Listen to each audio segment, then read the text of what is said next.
જામનગરમાં જર્જરિત બિલ્ડિંગના ડિમોલિશનની કાર્યવાહી 3 દરવાજા નજીક કસ્ટમ હાઉસ બિલ્ડિંગનું ડિમોલિશન કરવામાં આવ્યું। એસ્ટેટ વિભાગ, ફાયર વિભાગ અને અન્ય અધિકારીઓની હાજરીમાં ડિમોલિશનની કાર્યવાહી કરવામાં આવી। 2 દિવસ પૂર્વ 3 મજૂરો ઘાયલ થયા હતા। ડિમોલિશન અટક્યું હતું તો જેસીબી અને અન્ય સાધનો વડે હવે બિલ્ડિંગનું ડિમોલિશન હાથ ધરાયું છે। પ્રી મોન્સૂન અંતર્ગત જર્જરિત બિલ્ડિંગનું ડિમોલિશન કરવામાં આવી રહ્યું છે।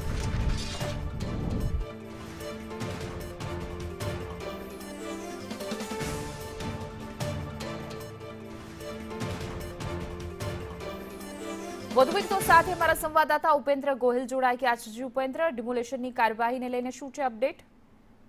જી ચોક્કસથી જણાવી દઉં કે જામનગરમાં ચોમાસા પૂર્વે જામનગર કોર્પોરેશન દ્વારા જર્જરિત બિલ્ડિંગને ડિમોલિશનની કાર્યવાહી શરૂ કરવામાં આવી છે।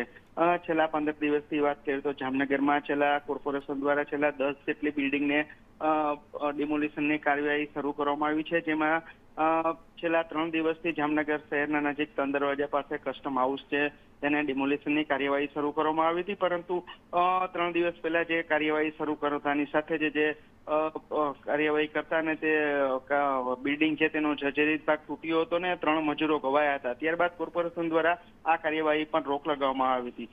ત્યારબાદ આજે સવારથી જે જામનગર શહેરના જે 3 દરવાજા પાછળનું જે બિલ્ડિંગ છે તેને ફરીથી કોર્પોરેશન દ્વારા તોડવાનું શરૂ કરવામાં આવ્યું હતું। જેસીબી સાથે અન્ય સાધનો ને મદદથી આ ડિમોલિશન કરવામાં આવી રહ્યું છે।